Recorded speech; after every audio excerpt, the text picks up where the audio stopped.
marvellous. Well, this is one we've added to the children Tannin range quite recently, which is the Velfrey. So this is from Pembrokeshire. I think it is the Lampeter Vale. So I think south west Wales recently has been put on the map by Wally the Walrus, I believe, who's been hanging out there. Yes. Who I think he's on his holidays now to Cornwall. But he was intended like everyone else. if you're watching this, you should come to Wales, not Cornwall. I'm from Devon originally, so I'm allowed to say that. And bad mouth the Cornish. Okay, fantastic. So this is, I think this is the first vintage that that's been produced by Andy, Fiona, and Ryan Mounsey at Velfrey.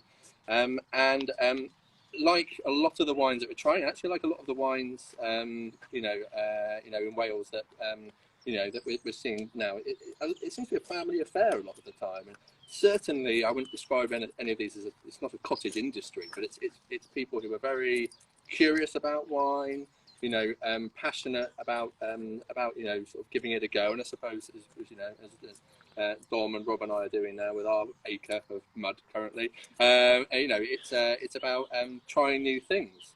And this is sparkling wine. I believe the main grape that they're using from their vineyard is Cheval Blanc. Cheval Blanc. Yeah. So what do you know about that?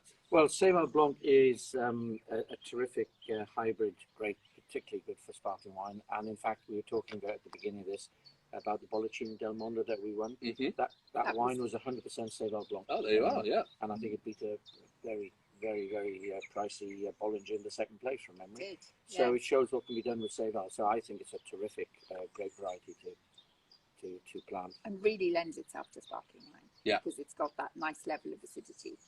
Absolutely, and a grape which seems to thrive in the Welsh countryside as well. Yes, it's a hybrid grape, and so it's very much developed for cooler climates. Yeah. So yes, it can withstand a lot of the elements. Absolutely, yes.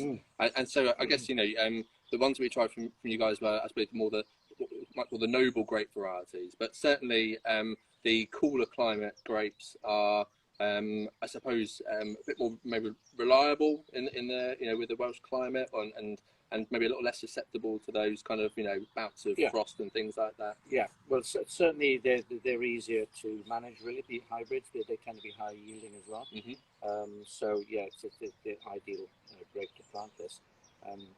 This is delicious. It's really full. This for me has got a surprisingly heavy mouthfeel, which I think is delightful. So a very fresh nose as well. It's a really lovely fine mousse in the mouth, and almost quite sort of a couple of almost exotic-y kind of flavours going on there on the palate, and some elderflower. And some rose petal as well. So really, definitely got the elderflower with almost that sort of peachy.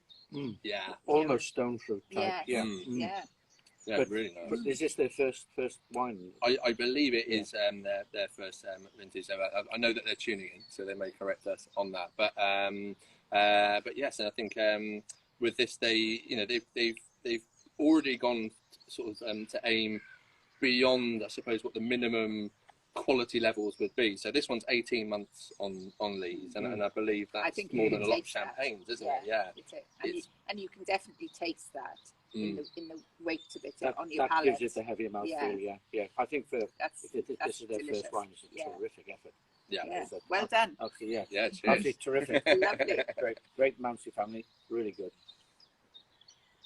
It's really good, and I think it's about sort of £33, which we'll put all the prices for the wines up later on, but again that's very cheap good at the price. Yeah. No, that's very good. Super.